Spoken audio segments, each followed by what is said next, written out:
Olá! O declínio global das coberturas vacinais levou a Organização Mundial da Saúde, em 2019, a definir a resistência à vacinação, que é a hesitação vacinal, como uma das 10 maiores ameaças mundiais à saúde pública. No Brasil, a queda da cobertura vacinal teve início em 2012, piorou em 2016, se agravou com a pandemia de Covid e apresenta recuperação, mas com desafios. Hoje, 30% dos brasileiros estão defasados em relação ao quadro ideal de vacinação. Por que isso é tão ruim?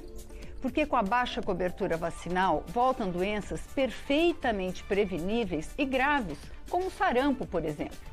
Podem voltar até doenças praticamente eliminadas na maior parte do mundo, como a polio. Mas quais são os desafios a serem superados e como enfrentar a resistência à vacinação são alguns dos temas que vamos debater hoje, com médicos, com 4 médicos, o presidente da Sociedade de Infectologia do Distrito Federal, André Bon, e o médico sanitarista da Fiocruz de Brasília, Cláudio Maierovitch, que já foi diretor das áreas de vigilância de doenças transmissíveis e de incorporação de tecnologias do Ministério da Saúde. Também contamos com a presença do deputado Ismael Alexandrino, do PSD de Goiás, estado onde já foi secretário de Saúde. E pelo Zoom recebemos o deputado Mário Eringer, do PDT de Minas Gerais. Você está com o calendário de vacinação em dia? Corre lá e pega seu cartão para conferir. E manda seu comentário ou pergunta pelo WhatsApp 619-9620-2573 ou pelo chat do nosso programa no YouTube. Muito obrigada pela presença dos senhores aqui no nosso programa. Eu queria começar levantando uma questão. Doutor Cláudio, por que é tão grave a diminuição da adesão às vacinas? Bom, nós consideramos a vacinação a primeira ou a segunda das mais importantes medidas de saúde pública. Ela compete com o saneamento quando se trata de reduzir doenças, de reduzir a morte de crianças, de reduzir sofrimento. E ao longo dos anos em que as vacinas estão disponíveis, o nosso programa de imunizações ele completou 50 anos, nós tivemos uma diminuição brutal dessas doenças e um aumento da vida das pessoas. As pessoas vivem mais e vivem com menos doenças em função da vacinação. Isso é um progresso enorme que fica colocado em risco na medida em que a vacinação perde importância na vida das pessoas, na medida em que diminuem as coberturas vacinais e há o risco de que doenças, algumas de que a gente nem se lembra, e muitas delas graves, voltem a circular de maneira ampla. Doutor André, quando a gente ouviu muito durante a pandemia falar em imunidade de rebanho. Quer dizer, quando a gente diminui a cobertura vacinal, existem grupos que não podem ser vacinados, ou que não estão na idade, ou já passaram da idade.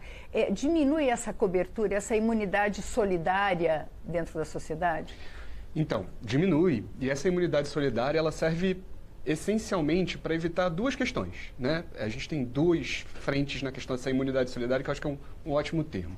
O primeiro é justamente esse que você colocou, de proteger as pessoas que não podem se vacinar com determinadas vacinas ou cuja resposta da vacina pode ser um pouco mais fraca. Então, pacientes imunossuprimidos, por exemplo, ou eles não podem fazer as vacinas de vírus vivo atenuado, como vacinas de febre amarela, tríplice viral, né, que é sarampo, cachumba e rubéola, a própria vacina da dengue, que é de vírus vivo atenuado, ou eles têm uma resposta um pouco pior às outras vacinas por conta da imunidade mais baixa relacionada ou a alguma medicação que toma ou alguma doença que tenha.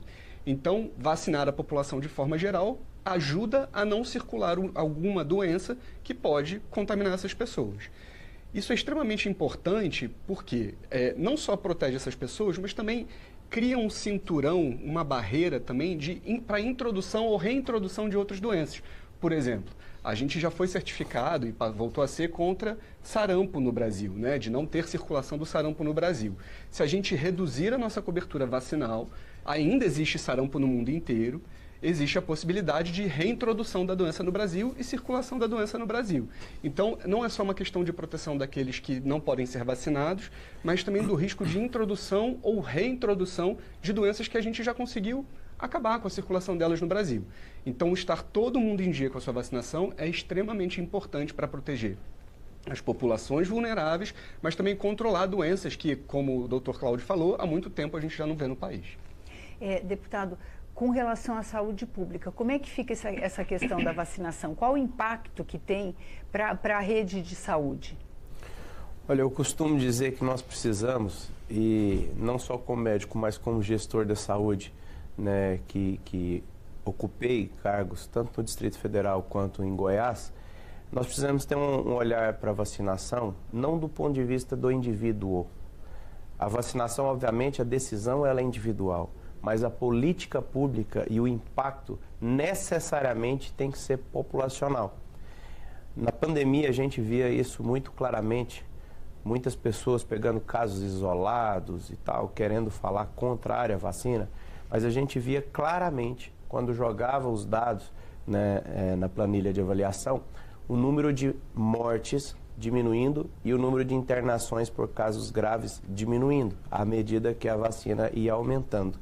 Então, nós temos que fazer esse olhar de saúde populacional, do coletivo, não só de decisões individuais. E, para além disso, o impacto é o aparecimento de doenças que outrora estavam ausentes, né?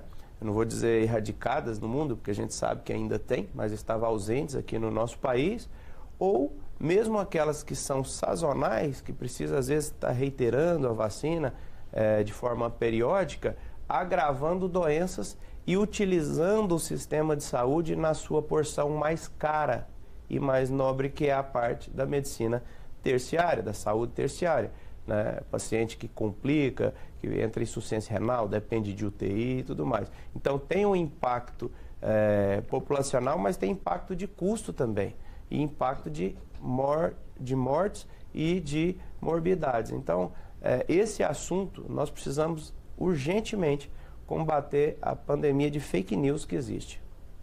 Então, deputado Mário Eringer, como é que o senhor vê essa questão desse impacto da queda de vacinação na saúde pública e na rede hospitalar em geral?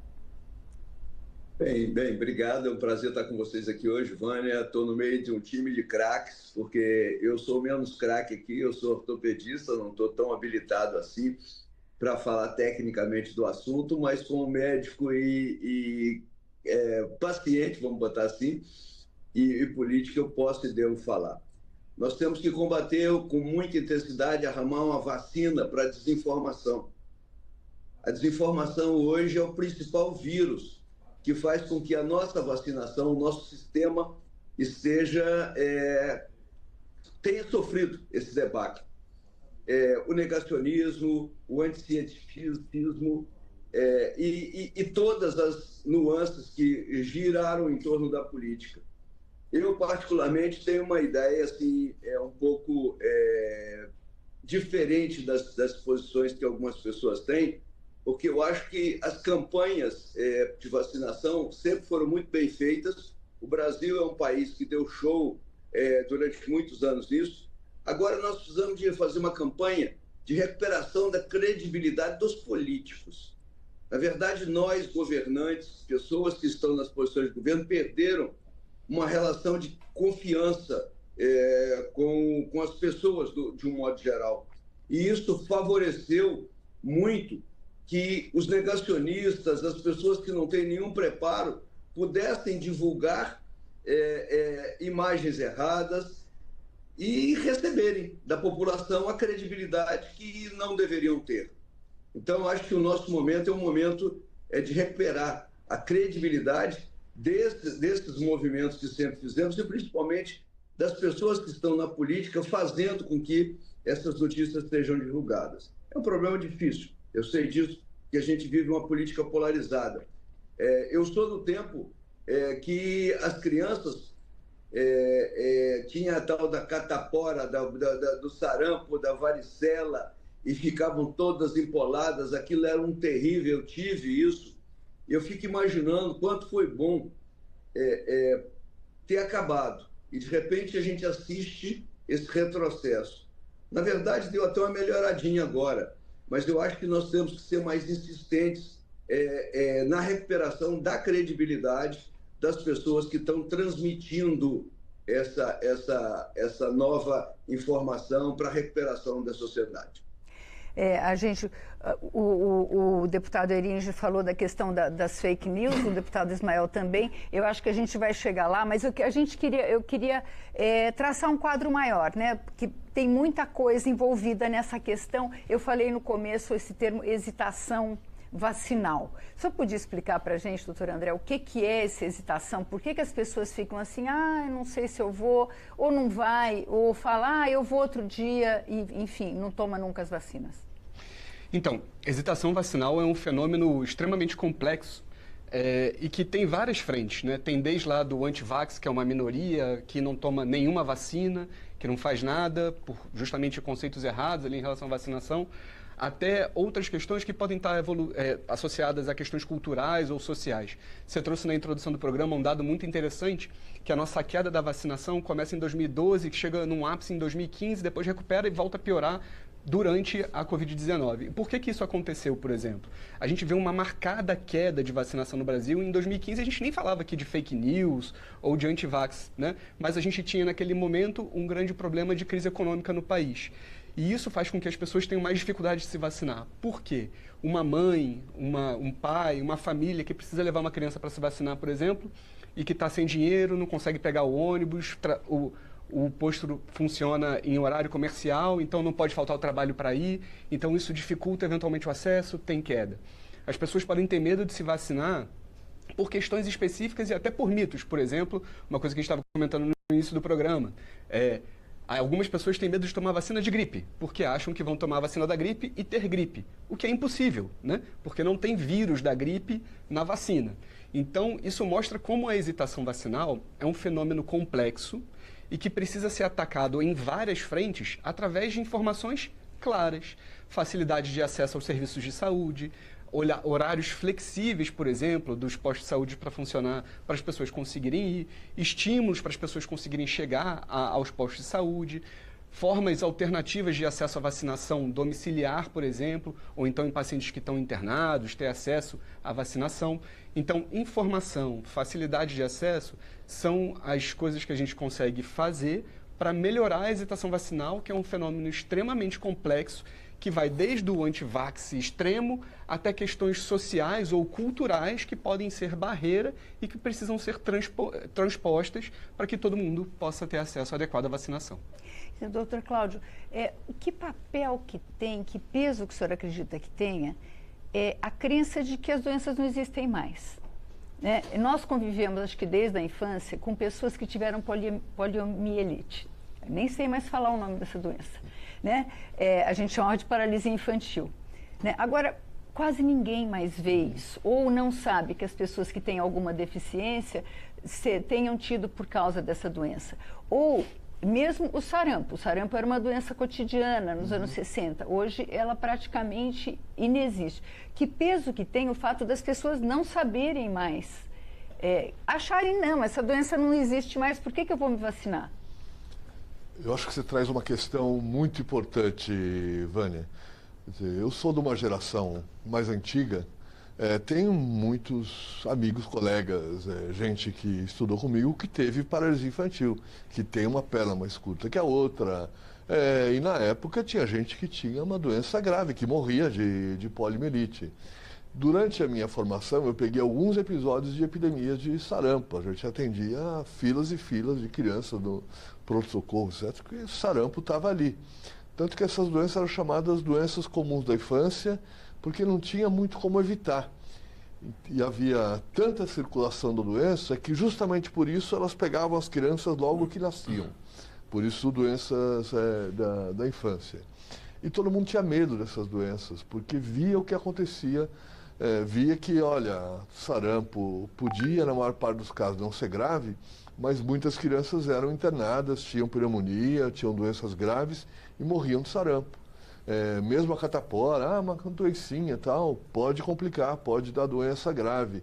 Todas essas doenças que têm vacinas podem ser problemas importantes, mas isso foi desaparecendo dos olhos, da visão das pessoas, justamente pelo sucesso enorme das vacinas.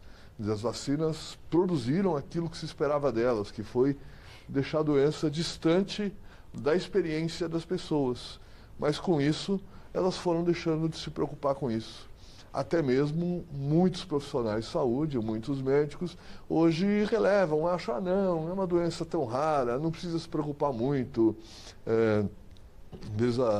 Mães, pais levam os filhos ao serviço de saúde, muitas vezes os próprios profissionais, frente a um questionamento, dizem, não, mas não tem problema não, porque há tanto tempo que a gente não vê um caso que se seu filho não tomar vacina, não tem perigo não. Então, o sucesso da vacina é justamente uma das causas da diminuição da cobertura vacinal. Do deputado Eringer, como é que o senhor vê, eu vou falar principalmente com os parlamentares, o papel do serviço público de vacinação? Né? O doutor André falou aqui desse problema dos horários. Né? A pessoa, como é que você vai levar o filho para vacinar se você trabalha, muita gente sai de casa às 4 da manhã para chegar no trabalho às 8, quer dizer, chega em casa à noite. O que está faltando aí para a gente conseguir atender essa população? Ô, Vânia, e o que é feito para superar? Eu sou muito fã de uma música que diz que todo artista deve ir aonde o povo está. Eu acho que nós, na condição de governos, nós precisamos de levar as vacinas às pessoas nos seus locais de maior concentração. É mais fácil deslocar um grupo de vacinadores para ir para um determinado lugar onde encontre uma quantidade maior de pessoas do que deslocar todas as pessoas para ir num determinado lugar onde está um vacinador, por exemplo. Então, eu acho que as escolas deveriam ser um ponto principal e importante dentro desse projeto, porque a gente levaria para dentro das escolas e criaria-se uma obrigatoriedade quase que curricular para que essas coisas acontecessem uma vez por ano ou no tempo que fosse necessário. A gente precisaria levar a vacina ao maior número de pessoas, em vez de esperar que essas pessoas viessem. Até porque, você tem razão quando você fez a colocação, as pessoas não têm a percepção da existência da doença mais, então elas não se preocupam com a doença, porque a doença está menos frequente. Mas eu sou do tempo, eu sou ortopedista, e eu ouvi Cláudio falando aí, a pólio, eu operei muita sequela de pólio. Eu tratei muita sequela de pólio no meu tempo de residente, no meu tempo, nos primeiros anos da minha experiência profissional. E hoje a gente não vê mais isso. E se isso não é visto, as pessoas às vezes não sentem a necessidade. Mas é muito importante que a gente possa relembrar essas pessoas. Não sendo fácil relembrar, eu acho que a gente tem que transformar isso em política mesmo de Estado e levar as pessoas o atendimento, a vacina, e não esperar que as pessoas venham. É um mecanismo difícil, de convencimento, custoso, e que vai fazer com que o índice de vacinação não seja um índice adequado. Eu sei que não é simples, mas eu acho que, na maioria das vezes, é preferível a gente criar um pouquinho mais de complexidade na nossa logística do que esperar que os convencimentos e os tempos, porque realmente é verdade. As mães, os pais, às vezes, não têm tempo de ir a um posto de saúde em qualquer horário. E os horários, na maioria das vezes, estão restritos aos horários comerciais, onde as pessoas não podem deixar o seu trabalho. Então, eu acho que, se você faz isso, pelo menos com as crianças, você está fazendo um grande avanço. Se puder fazer em outros segmentos, em outros setores, que seja estudado adequadamente e o faça. Deputado Ismael Alexandrino, quando a gente, além das crianças, tem esse público que depende de pessoas que trabalham, e tem um outro público difícil, parece, pelo que a gente vê pelos números, que são os adolescentes. Que tipo de estratégias o senhor acha? A gente vive numa região que tem um monte de inovações em estratégias de vacinação, né? Como é que o senhor vê, o que o poder público pode fazer, que o gestor pode fazer para conseguir atingir esses públicos? Olha, tanto o Dr. Cláudio quanto o Dr. Mário tocaram em dois pontos fundamentais. O fato de algumas doenças não existirem, isso não cria medo nas pessoas e elas não vão atrás. E a oferta não é simplesmente ter no estoque, é chegar nas pessoas. Eu acho que precisa de uma busca ativa em relação a isso. E aí eu estou falando, para além das escolas, de academias que os adolescentes iniciam muitas vezes na academia, os jovens, estádio de futebol, shows, sempre criar essa cultura de ter ali uma tenda com alguns profissionais capacitados para deixar disponível. Está aqui, você quer? Eu tenho a capacidade de te instruir naquilo que você tem dúvida, e você, uma vez instruído, você vacina e volta para a sua casa. Então, acho que isso ajudaria bastante. Outra coisa, eu acho absolutamente inadmissível o profissional de saúde que não seja intransigente na defesa da ampliação da vacina. Por que eu digo isso? Nós costumamos dizer que a porta de entrada do Sistema Único de Saúde é a atenção primária. São os postinhos de saúde, as unidades básicas de saúde. Dia desses, eu tenho 3 crianças, as 3 da eleição passada para cá, viu, doutor Mário? Uma de 3 anos e pouco, uma de 1 ano e pouco e uma de 36 dias. Nós levamos para vacinar no posto de saúde aqui em Brasília, próximo da casa que eu moro daqui, né, não é de Goiânia. E minha esposa que levou, ela é médica também, inclusive concursada do DF, eu também sou concursado do DF. E o profissional de saúde ali, naquele momento, falou assim, e tinha quase ninguém na unidade, quase ninguém. Eles estavam com atividades burocráticas ali, preenchendo papel. Ele falou assim, a senhora pode voltar depois, que a gente está muito ocupado agora. Perder a oportunidade de vacinar de alguém que se deslocou até a unidade, isso é absolutamente inadmissível. Então, eu acho que precisamos de políticas públicas, sim, de ir aonde as pessoas estão, com mais aglomeração, né? Não perder a oportunidade. Ah, mas em estádio? Sim, na porta do estádio. Não tem na porta do estádio banquinha para vender amendoim, para vender não sei o que e tudo mais? A oportunidade faz a ocasião, né? E também essa questão de inculcar nos profissionais de saúde a intransigência na defesa da vacinação. Não pode perder a oportunidade. Qualquer pessoa que for na unidade de saúde, ela precisa sair de lá vacinada, se esse for o seu intuito. Pois é, o senhor citou um ponto, eu ia falar exatamente com o doutor André. Eu tomei algumas vacinas que só tem na rede privada. E eu lembro de chegar e a pessoa perguntar, a senhora já tomou não sei qual? A senhora já tomou... É uma política de checagem, né? As pessoas na minha idade precisam tomar essa ou aquela.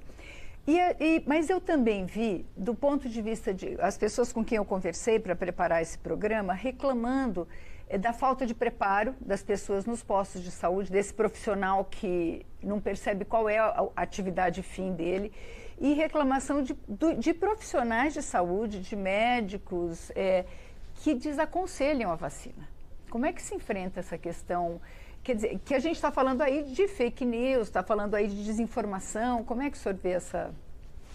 Eu queria só complementar o que o deputado Ismael falou. Ele falou uma coisa muito importante, que é um conceito fundamental, que é o conceito de oportunidade vacinal, né? E que é muito heterogêneo no nosso território. Tem lugares que são muito enraigados no conceito de oportunidade vacinal, em lugares que isso não está tão claro. E oportunidade vacinal é justamente isso. Quando alguém está no posto, que vai lá se vacinar, ou que está lá para qualquer outro motivo, o profissional ele precisa fazer a vacina que ele está lá buscando, mas também fazer isso que você falou, olhar a carteira e falar, você veio aqui se vacinar para gripe, mas falta a sua antitetânica, falta a sua hepatite B, falta a sua febre amarela. Então, não só aproveitar, não deixar de vacinar naquele momento que ele está lá, o que ele está buscando, mas aproveitar para atualizar o cartão vacinal. Isso é fundamental, é extremamente importante. Então, oportunidade vacinal é um conceito que em alguns lugares se perdeu e que a gente tem que reforçar, porque isso é essencial para a gente ampliar a nossa cobertura vacinal. Então, o deputado Ismael trouxe um ponto aqui fundamental para falar de fato. E isso que você viveu, de chegar numa clínica privada e alguém falar, mas também pode fazer isso, pode fazer outra vacina, é exatamente isso, é oportunidade vacinal. Alguém olhou com o critério que você tem de possibilidade técnica de ser feito e ofereceu para você fazer. Então, isso é super interessante. Agora, o que preocupa é justamente a gente ter uma quantidade cada vez maior Por um lado, se a gente ampliou de maneira bastante interessante o acesso à informação com as redes sociais, isso é super importante, que as pessoas consigam buscar informação, isso ao mesmo tempo vem em paralelo com acesso a informações que não são adequadas. E quando as pessoas buscam informações técnicas em lugares que não são adequados, em fontes que não são adequadas, eventualmente podem acabar se enganando em relação ao que aquela informação significa de fato. Então, o que eu sempre me perguntam, onde eu posso buscar informação a respeito de vacinas? Onde é seguro? Onde esse tipo de informação tem e eu posso confiar que é verdadeira? Através de fontes de instituições. Então, do Ministério da Saúde, do Programa Nacional de Imunização, da Sociedade Brasileira de Infectologia, Sociedade Brasileira de Imunizações, Sociedade Brasileira de Pediatria. Mas eu quero sociedades internacionais. Sociedade Americana de Infectologia, de Imunização, Sociedade Europeia de Infectologia, Organização Mundial de Saúde. Todas elas têm suas recomendações e, para nenhuma surpresa, essas recomendações são semelhantes entre os locais, né? Porque a informação científica ela é uma só, a verdade científica ela é uma. E todas essas instituições elas têm um norte científico para se basear. Então é dali que as informações para a população precisam ser retiradas. Então, doutor Cláudio, mas a gente ouve o nosso médico, né? A gente ouve o médico com quem a gente tem todas essas informações que até a gente que é jornalista tem obrigação de ir lá e vai lá procurar. Mas e quando o médico da gente, qual é o peso dessa desinformação hoje que o senhor vê em relação à população, de que vacina pode fazer mal? Eu vi um caso da vacina de HPV. Adolescentes que falaram, estou tendo convulsões, Era um caso, uma coisa psicológica, foi um evento psicológico das pessoas relatarem coisas parecidas que não tinha nada a ver com a vacina. Ou tinham outras origens. Como é que se trabalha essa questão da desinformação?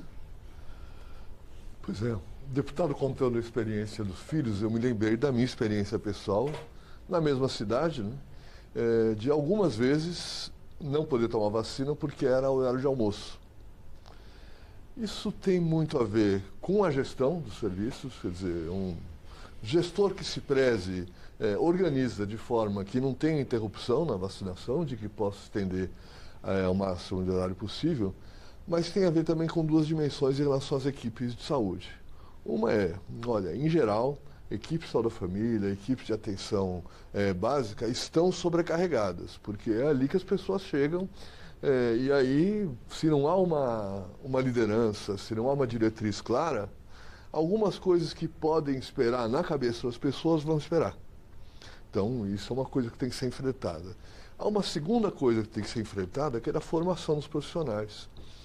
Pouquíssimos cursos de graduação, mesmo de medicina, de enfermagem, das outras diferentes profissões da saúde, têm disciplinas dirigidas à vacinação, ou têm um espaço relevante dirigido à vacinação. As pessoas vão ter contato com isso depois de formadas, se forem trabalhar com temas que se relacionam à vacinação mais diretamente.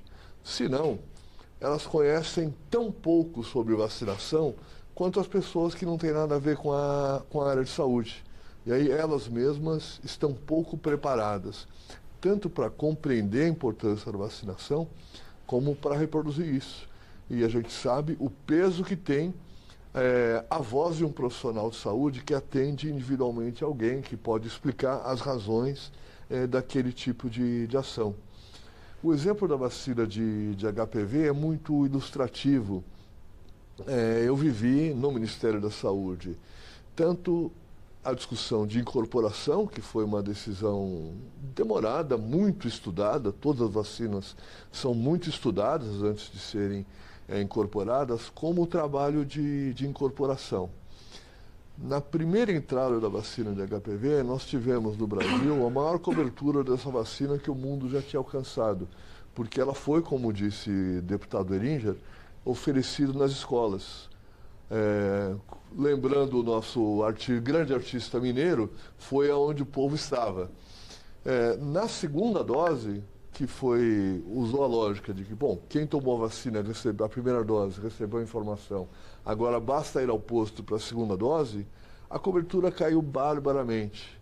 E os próprios profissionais de saúde não sabiam lidar com isso, não sabiam dar ênfase em relação à vacina contra o HPV. Adolescente é um público difícil. Então a gente tem que não apenas, eu acho que chegar onde o povo está, aproveitar todas as oportunidades, mas trabalhar muito com comunicação, trabalhar intensamente. Não é um movimento normal da pessoa. Olha, eu não tenho nenhuma doença, estou saudável e tal, mas eu vou numa unidade de saúde, eu vou no médico, eu vou não sei o quê. Menos ainda uma pessoa de 15 anos, né? Muito menos uma pessoa de 15 anos. Mas eu vou lá porque eu acho que eu devo ir, porque lá eles vão me dizer se eu preciso tomar alguma vacina. Não, eu vou tocar a minha vida e pronto. Não é espontâneo isso. Diferente de alguém que está com uma dor, alguma coisa, e vai a um serviço de saúde. Então isso tem que ser objeto de insistência, tem que ser levado ativamente, tanto a parte material, que é a vacina, como a informação e o conhecimento. Isso devia estar no currículo das escolas em todos os ciclos, com seus diferentes níveis de conhecimento. A gente tem que ser muito mais intensivo nisso do que tem sido, né?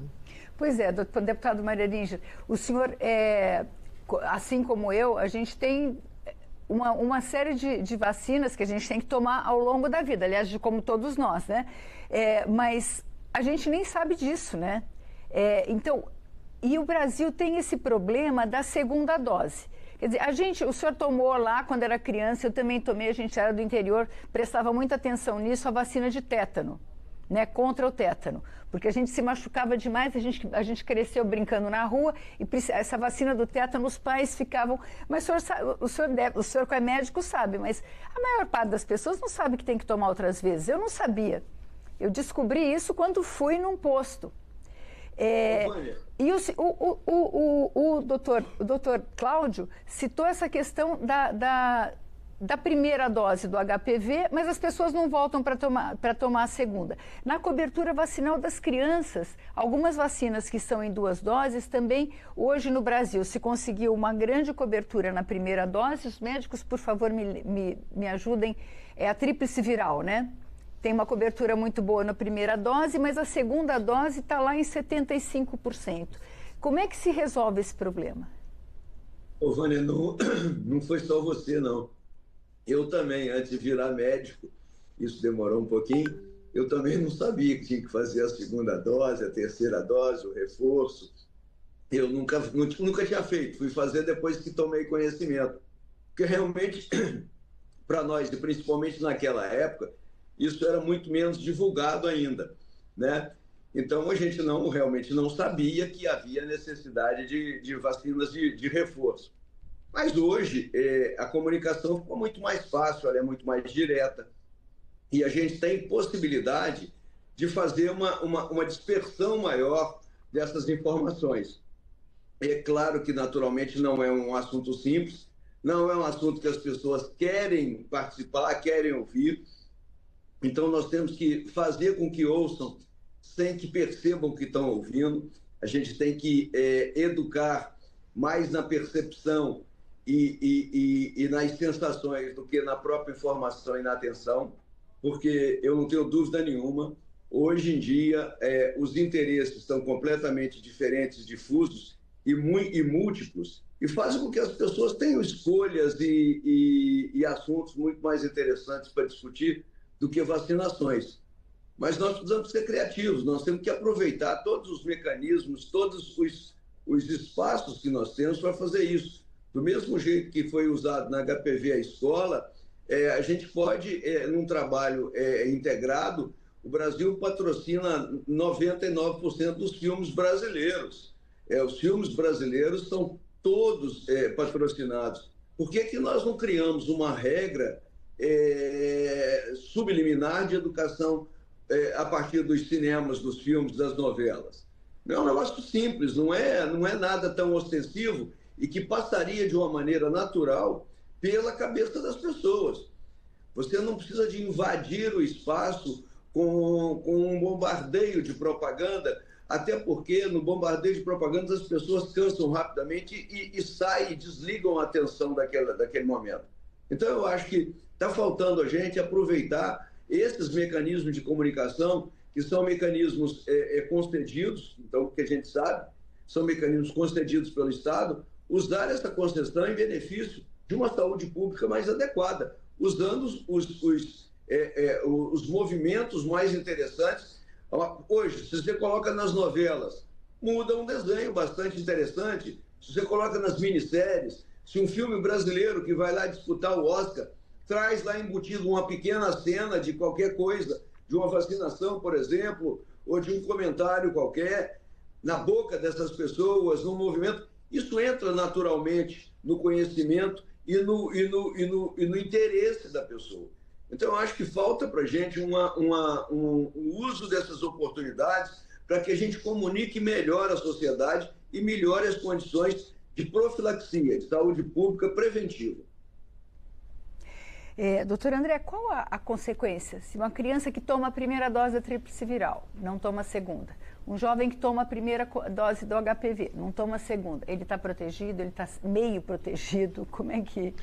De uma forma geral, isso vai variar muito de vacina para vacina, mas o que a gente pode dizer é que quem não completa o seu cartão vacinal, quem não completa suas doses de vacina de uma determinada vacina, a gente não tem garantia de que ele vai estar protegido inicialmente e nem a longo prazo. Então, todas as vacinas que têm doses subsequentes, então vou pegar o exemplo da vacina de hepatite B. A vacina de hepatite B para a população geral tem 3 doses, 0, 1 e 6 meses. Tá? Pode ter alguém que esteja protegido com a primeira dose, mas a gente sabe que 95% das pessoas vão estar protegidas só com as 3 doses, e só com essas 3 doses ela vai estar protegida e para o resto da vida. Então, quando você não completa o seu esquema vacinal, você tem risco de não estar protegido agora, e também, daqui a 10 anos, 20 anos, também não estar mais protegido se você já esteve protegido em algum momento. Então, completar o esquema de uma determinada vacina é fundamental para proteger naquele momento e garantir a durabilidade da vacina para o resto da vida. E aí são várias as vacinas que têm esquemas múltiplos de dose ou que precisam de reforços ao longo do tempo. Citei aqui o exemplo da hepatite B. A gente falou da HPV, agora HPV para as crianças é dose única, mas para os adultos continua sendo, para populações especiais, continua sendo 3 doses. Né? A gente vai falar de vacina de hepatite A vacina tríplice viral, que é uma dose, mas precisa de reforço, todo mundo tem que ter 2 doses na vida. A antitetânica, que precisa de 3 doses iniciais e 1 dose a cada 10 anos para se proteger. Então, assim, a gente vai sucessivamente. Todas as vacinas que têm recomendação de mais doses para completar o esquema vacinal ou de reforços, precisa ser feito para garantir a durabilidade dessa proteção para o resto da vida. A Ana de Brasília, ela diz, fico com febre literalmente derrubada quando tomo a vacina da gripe. Não tenho condições de trabalhar, então acabo protelando. Porque isso acontece. Se na vacina não tem o vírus, ela quer saber por que isso acontece. Se na vacina não tem o vírus, como se afirmou aqui, por que a Ana fica tão derrubada? Tu quer comentar? Posso comentar. Porque eu trouxe o assunto da vacina de gripe, né? A vacina não tem vírus, a gente pode ter certeza disso. A vacina de gripe não tem vírus vivo lá, é um vírus vivo atenuado. Só que a vacina, ela serve para imitar o vírus. Então, o que acontece é que o organismo identifica aquilo como se fosse um vírus da gripe e faz uma reação como se fosse o vírus da gripe. Um monte de gente não vai ter nada de sintoma ali, vai ter dor local e acabou. Algumas pessoas podem ter sintomas inflamatórios ali intensos. Eu, quando tomo vacina de Covid, eu fico acabado 24 horas. Só que qual é a grande importância disso aqui? O seu corpo reconheceu aquilo como gripe, como influenza, como vírus influenza, montou uma resposta imune e vai te proteger do vírus de verdade. E por que isso é importante? Porque o vírus de verdade, ele causa hospitalização, causa óbito, né?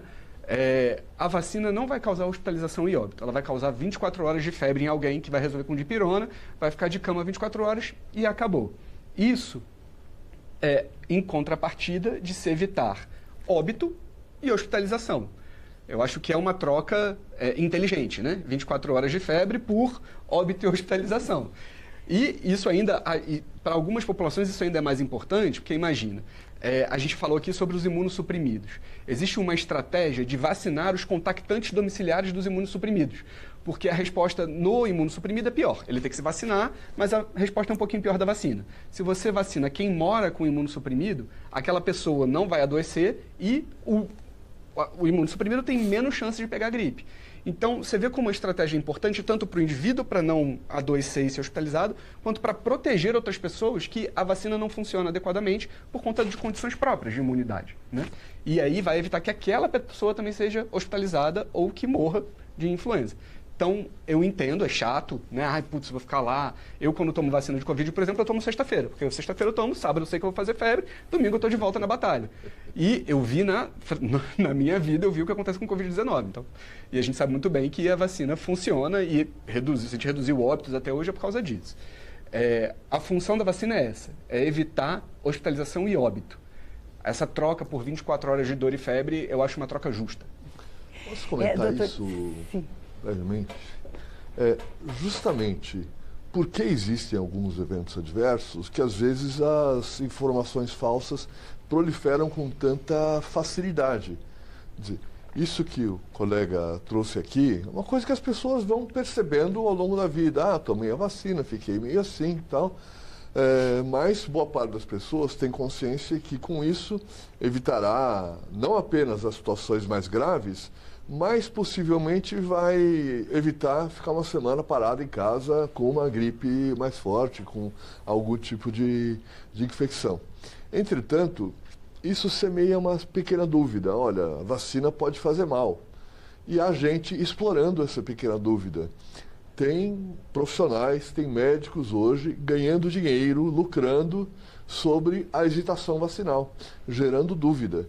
Existe gente que vende um negócio chamado cancelamento de vacina. É claro que isso não existe, não existe materialmente, é uma invenção. No entanto, as pessoas criam um fantasma e aí vendem o caça-fantasmas. Nenhum dos dois funciona para nada, nenhum dos dois existe, são todos ficções. E essas coisas se espalham. E hoje, infelizmente, se espalham na carona da própria discussão política que existe na sociedade. Quer dizer, uma parte dessa discussão política se baseia no combate à ciência. E o combate às vacinas faz parte do combate à ciência. Então as pessoas começam a se identificar, bom, já que eu me identifico com tal ou qual candidato, eu sou contra vacinas também, porque aquele candidato é contra vacinas e eu confio naquilo que ele pensa. Isso é perigosíssimo até do ponto de vista cultural, que a gente tem uma coisa constante que vai alimentando esta resistência à vacina, à ciência e a um conjunto de medidas que serve para proteger as pessoas, né? Deputado Ismael, eu vou entrar em duas questões, eu queria a gente falar mais rapidamente. O pior é que são as questões mais polêmicas e mais complexas que a gente está enfrentando no momento.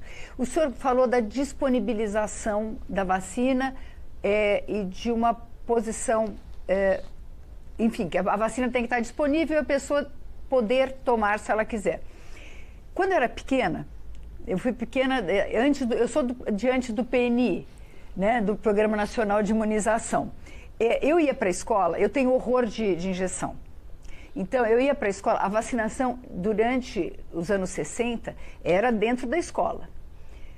Aí eu chegava, eu via que tinha vacinação, eu me picava e ia para casa. Aí no dia seguinte, lá ia minha mãe me arrastando para o posto de saúde para tomar a maldita da vacina, a maldita da injeção, porque eu não podia entrar na escola se eu não tivesse vacinada. O senhor acha que isso, como é que o senhor vê essa possibilidade de se obrigar a criança a não poder ter acesso à escola pública, no caso era escola pública, se ela não for vacinada? Eu ainda passei pela epidemia de meningite também nos anos 70, que a gente não podia fazer nada se não tivesse vacinado. Olha, eu sou absolutamente defensor intransigente da vacina, absolutamente. Quem convive comigo não tem dúvida alguma disso. Mas em relação a essa obrigatoriedade de limitar, por exemplo, uma criança de ir na escola porque ela não vacinou, eu não sou favorável. Por que eu digo isso? Aquele quantitativo de colegas que a senhora tinha, provavelmente 99% eram vacinados.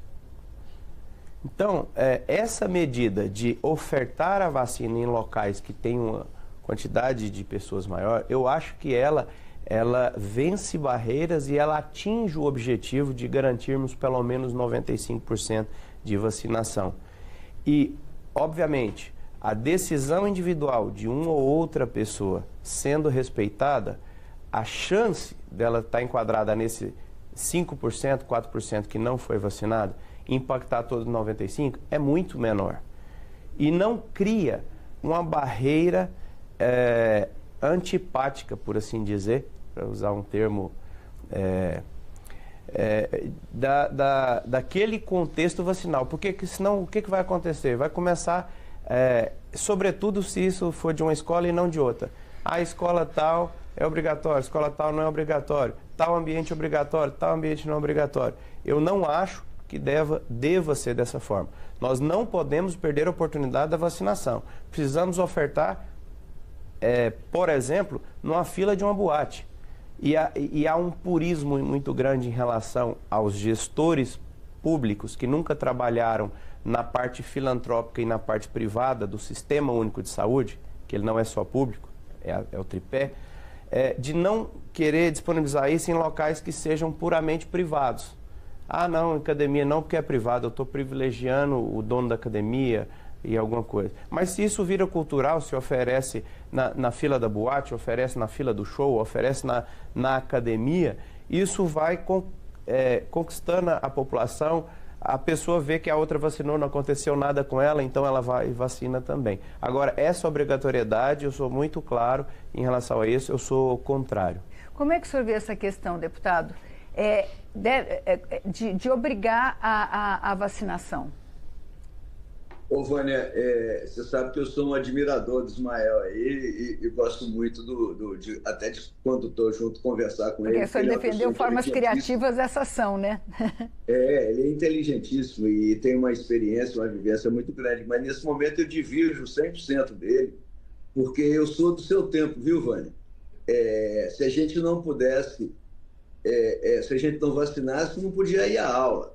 E isso parece, do ponto de vista técnico explicado pelo Ismael, tranquilo. Os outros 90, 95 ficaram lá, imunizados, estão protegidos e automaticamente forma-se-ia uma parede de defesa. Mas isso tem um perigo muito grande, que é o perigo da ampliação desse direito, como se fosse o direito individual, fosse maior que o direito coletivo. A partir de um determinado momento, de repente, eu posso, porque eu tenho o meu direito, e esse direito suplantar o direito e os interesses da sociedade, da comunidade na qual a pessoa vive. Então, não é possível que eu aceite, que eu entenda como natural que um divergente, ou dois, ou três, ou não sei quantos, divergente, se imponha sobre a coletividade, porque daqui a pouco, se é um, passa a ser dois, são três, são quatro, e forma-se e quebra-se uma barreira. Então, infelizmente, a questão não é questão democrática, a questão não é questão de ser ditador, não é nada disso, a questão é de fazer a proteção do maior interesse da sociedade. E o maior interesse da sociedade é o interesse coletivo. Os interesses individuais, os direitos individuais precisam e devem ser respeitados, desde que não afetem o direito coletivo e não propiciem que esse direito individual exacerbado, equivocado ou de uma maneira geral completamente errado, eles possam crescer e se multiplicarem nos nossos meios. Eu queria...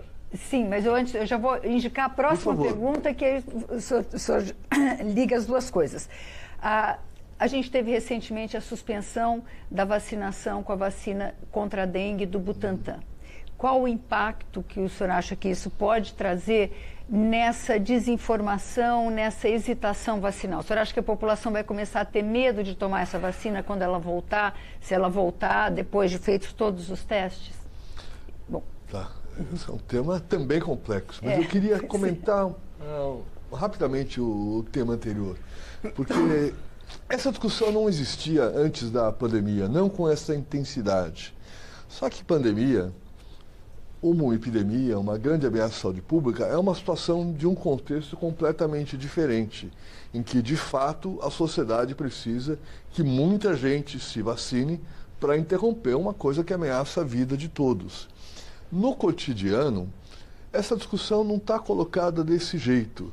É claro, as mães, pais, responsáveis têm esse papel que às vezes é de obrigar mesmo, assim como uma vacina, uma injeção de um antibiótico ou outra coisa que seja necessário para a criança.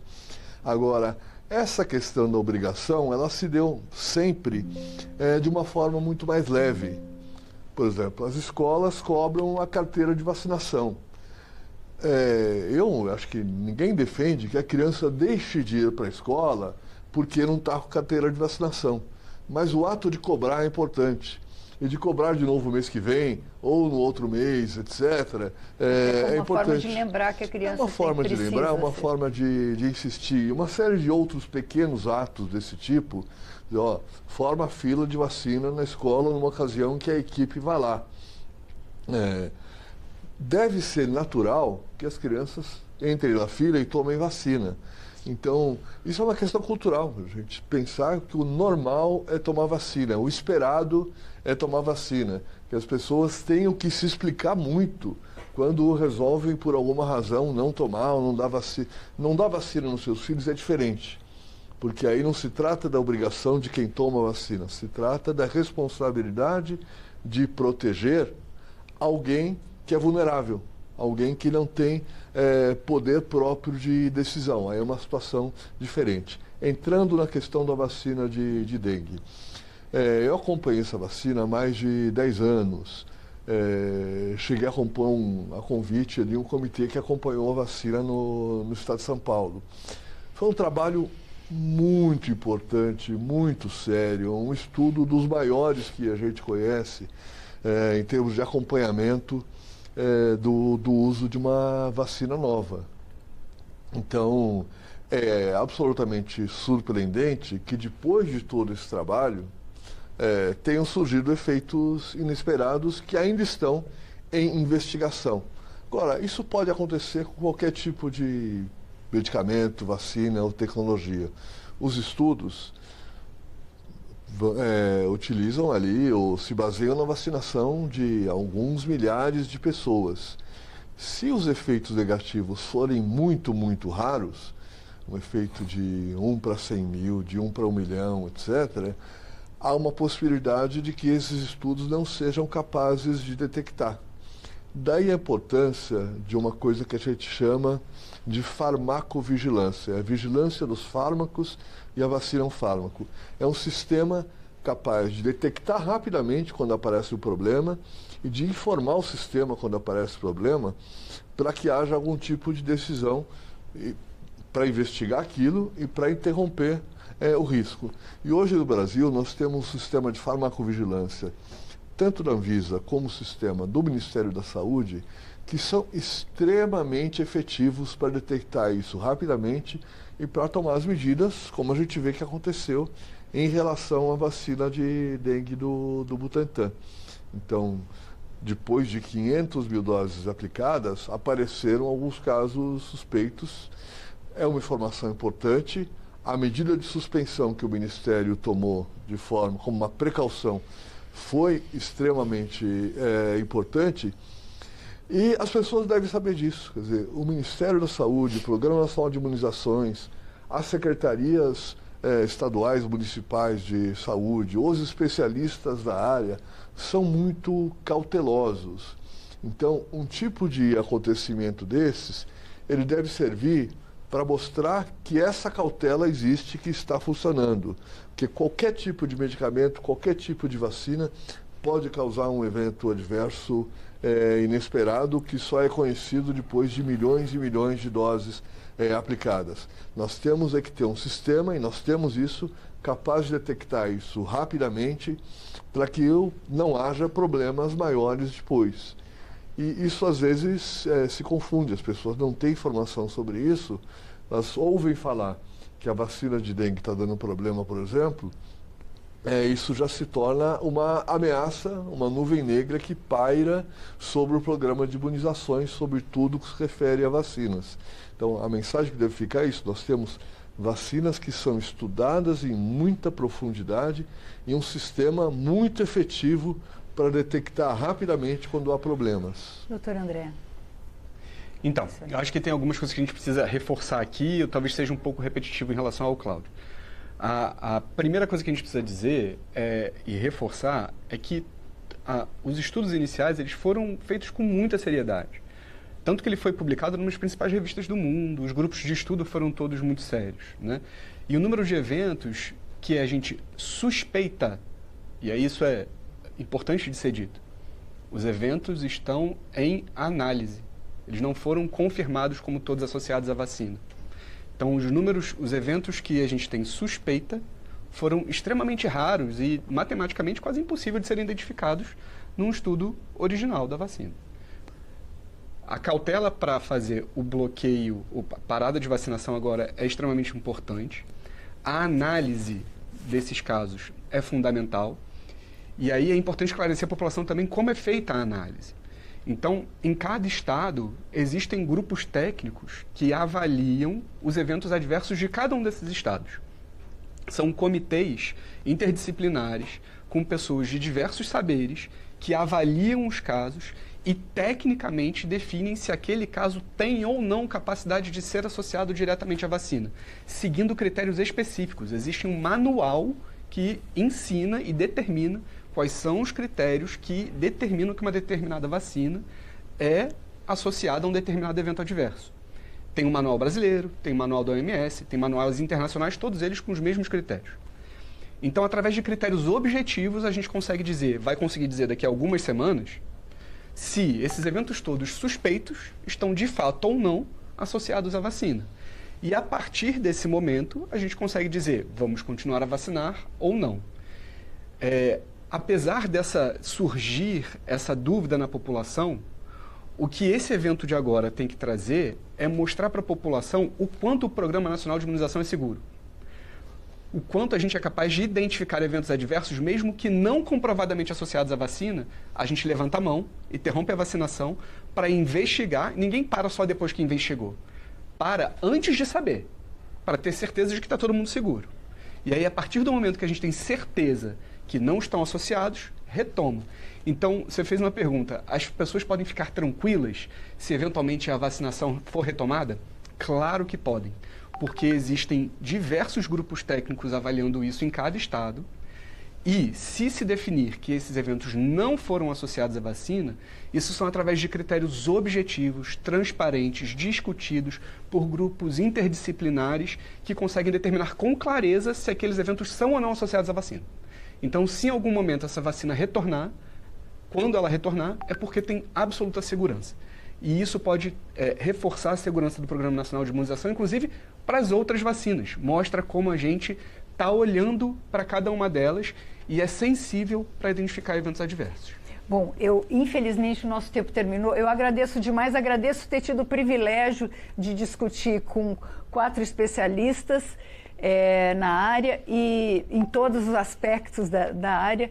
Mas a gente terminou, nós conversamos sobre vacinação com os deputados Mário Eringer, do PDT de Minas Gerais, e Ismael Alexandrino, do PSD de Goiás. E o médico sanitarista da Fiocruz Brasília, Cláudio Maerovic, e o presidente da Sociedade de Infectologia do Distrito Federal, André Bon.